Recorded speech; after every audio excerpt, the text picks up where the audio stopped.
The night Emma left me, I was holding her engagement ring. She had no idea.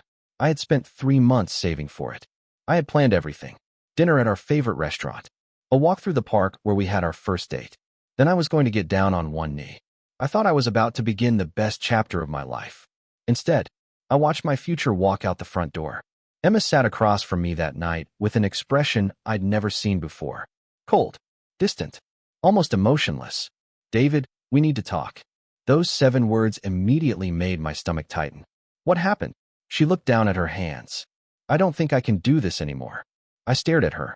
"Do what?" She took a breath. "Us." I honestly thought I had misheard her. "Emma, what are you talking about?" She finally looked at me. "I've been thinking about this for a long time." "Thinking about what?" "Leaving." My heart dropped. "Why?" She hesitated. Then she said the sentence I'll never forget. "Because I want more." I looked around our small apartment. We didn't have much, but we'd built it together. "You mean more money?" She didn't answer. That was answer enough. I reached into my pocket. My fingers touched the small jewelry box. "Emma." Before I could say anything, her phone lit up. One name appeared on the screen. Richard Hayes. I recognized it immediately. Everyone did. Richard Hayes was one of America's richest billionaires. I looked at Emma. "Are you seeing him?" She closed her eyes. "Yes." My chest felt like someone had punched me. "How long?" 3 months. 3 months. She had been coming home to me every night, while secretly dating a billionaire. "Why?" She looked at me. "Because he can give me the life I've always wanted." I couldn't believe what I was hearing. "Emma, I love you." "I know. I would have given you everything." She shook her head. "You don't have everything to give." That sentence destroyed me. She stood up. "I've made my decision." She grabbed her bag. I watched her walk toward the door. "Emma." She stopped. I pulled the engagement ring from my pocket. For a moment, she stared at it. Her eyes filled with tears. But she didn't come back. She simply whispered, "I'm sorry." Then she walked away. The door closed. I stood there alone. Holding a ring meant for a woman who had just chosen someone else. I thought that was the worst night of my life. I had no idea. It was the night my real life was about to begin. Because 2 hours later, my phone rang. And that call would change everything. "Hello. Is this David Carter?" "Yes." "Who's calling?" "My name is Michael Brooks." I froze. Michael Brooks. My former mentor. The man who had taught me how to build software when I was 22. "Michael." "No, David. This is his attorney." My smile disappeared. "What happened?" There was a pause. "I'm afraid Michael passed away." I couldn't speak. Michael had been sick for a while, but I never expected this. When, 3 days ago, I sat down. "What does this have to do with me?" The attorney took a breath. "Michael left specific instructions." "What instructions?" "He wanted you to receive something personally." The next morning, I went to his attorney's office. A large folder was waiting for me. I opened it. Inside was a letter. It was written in Michael's handwriting.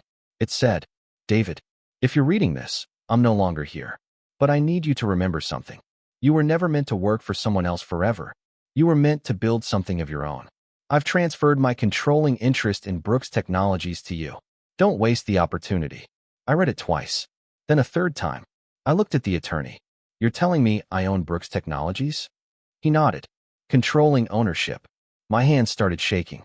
Brooks Technologies wasn't some small startup. It was a global technology company. And according to the financial documents, it was worth billions. I suddenly remembered Emma's words. "You don't have everything to give." I looked at the papers again. I could have told her. I could have called her immediately. Instead, I closed the folder. "No one needs to know." The attorney looked confused. "Mr. Carter? I want to remain anonymous." "Are you sure?" "Yes." That was the moment I made a decision. I wasn't going to chase Emma. I wasn't going to prove her wrong. I was going to disappear and build something so powerful that I wouldn't need anyone's approval. The next 12 months changed my life. I worked harder than I had ever worked before. I studied every department. I met every executive. I learned the company's weaknesses. Then I fixed them. Within 6 months, our revenue doubled. Within 9 months, our international business exploded. By the end of the year, Brooks Technologies was worth more than anyone expected. But I stayed out of the spotlight. No interviews. No magazine covers. No social media. Nobody knew what I was really worth. Meanwhile, Emma was living the life she had chosen. Richard bought her a mansion. He gave her designer clothes, private jets, luxury vacations.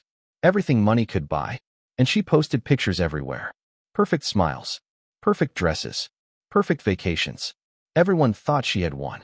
But pictures don't tell the truth. Behind those photographs, Emma was miserable. Richard wasn't the loving man she thought he was. He was controlling, possessive, and obsessed with his reputation. One night, Emma finally confronted him. Richard, I don't feel happy anymore. He looked at her. You're living in a $50 million house. I know. You have everything. She shook her head. No, I have everything except peace. Richard laughed. Peace doesn't pay for a lifestyle. Emma stared at him. And suddenly, she remembered me. Emma started thinking about our old life. Our tiny apartment. Cheap dinners. Late-night movies. The stupid jokes we used to tell each other. She remembered something else. I never made her feel like she wasn't enough. I had always supported her. Even when I couldn't afford expensive gifts. Even when money was tight. I had given her something Richard couldn't buy. My time. My loyalty. My love. One night, she searched my name online. There wasn't much. Just a few old photographs. She wondered what happened to me. Then she asked one of her friends. Have you heard from David? Her friend looked surprised. David Carter? Yes. I thought you didn't care about him anymore. I don't. Her friend smiled. Then why are you asking? Emma had no answer. She simply whispered. I just want to know if he's okay. But deep down, she wanted to know if I had moved on. And I had. I just hadn't met the person who would eventually become part of my future. A year after Emma left me, Brooks Technologies hosted a private charity event. We donated $20 million to build children's hospitals. I didn't want to attend, but my board insisted. So I showed up. Black tuxedo. Simple watch. No bodyguards. I walked into the ballroom. And then, I saw Emma. She was standing beside Richard. Our eyes met. For several seconds, neither of us moved. Then she whispered, David. I smiled politely. Hi, Emma. She stared at me. You look. She stopped. Different? I asked. She nodded. Before she could say anything else, several executives approached me. Mr. Carter. Good to see you. Can we speak about the acquisition? Emma looked confused. Mr. Carter? I looked at her. Yes. Richard suddenly walked toward us. The moment he saw me, his expression changed. David Carter. I nodded. Richard. Richard looked uncomfortable. Emma looked between us. You two know each other? Richard answered slowly. Everyone in this industry knows him. Emma frowned. Why? Before anyone could explain, the lights dimmed. The host walked onto the stage. Ladies and gentlemen, tonight we'd like to recognize the person responsible for the largest donation in our foundation's history. The audience applauded. I stood quietly. Then the host said my name. Please welcome the majority owner of Brooks Technologies, David Carter. Emma froze. Her face went completely pale. Richard stared at me. And for the first time, Emma realized the man she had abandoned wasn't the man she remembered. Emma found me outside the ballroom. David. I turned around. What? You're the owner? I nodded. Yes. Brooks Technologies? Yes. She stared at me. How? I didn't answer. How much are you worth? I smiled. Does it matter? Her eyes filled with tears. To me, it does. I shook my head. That's the problem. She looked down. I made a mistake. I know. I didn't know. You didn't ask. She looked at me. I thought you were going nowhere. I know. Richard had everything. I nodded. And now. She couldn't finish the sentence. I looked at her. Now you know. She began crying. David, please. I took a step back. I don't hate you. Then give me another chance. I shook my head. I can't. Why?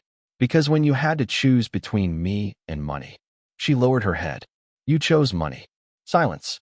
Then I said, and now that I have more money than him, you want me back. She looked at me. I want you back because I finally understand your worth. I smiled sadly. That's too late. A few days later, Emma asked to meet me. We went to the same coffee shop where we had our first date. She looked nervous. I don't expect you to forgive me. I already forgave you. She looked surprised. Then why won't you come back? Because forgiveness isn't the same as trust. She started crying. I loved you. You loved me when life was easy.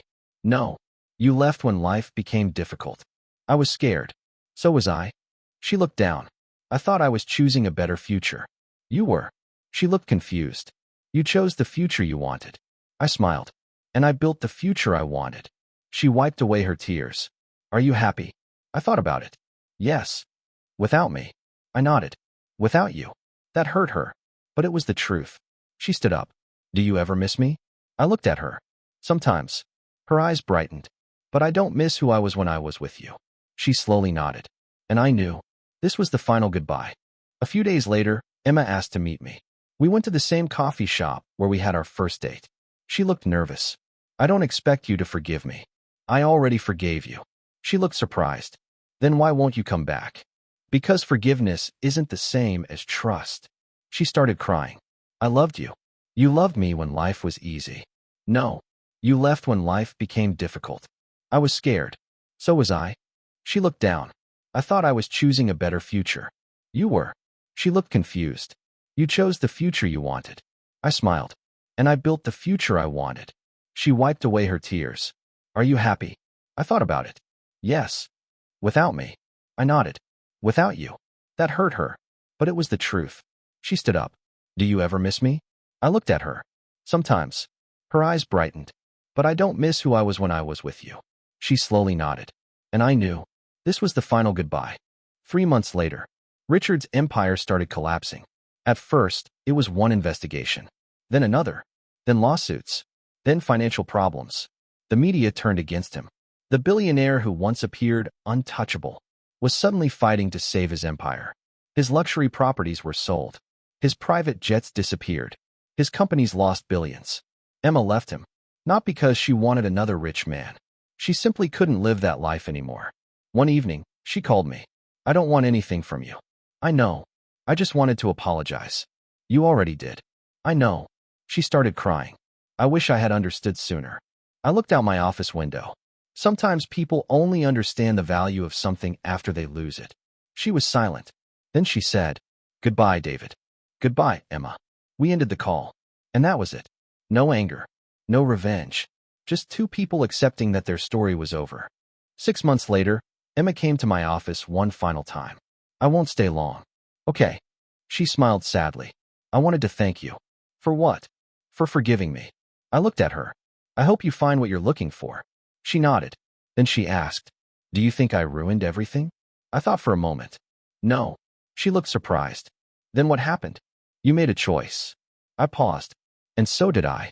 What did you choose? I smiled. Myself. She nodded slowly. I wish I had done that sooner. Maybe. She walked toward the door. Then she stopped. David. Yeah. I'm glad you became successful. I smiled. Thank you. She looked back at me, even though I wasn't there to see it. I nodded. That's okay. She walked away.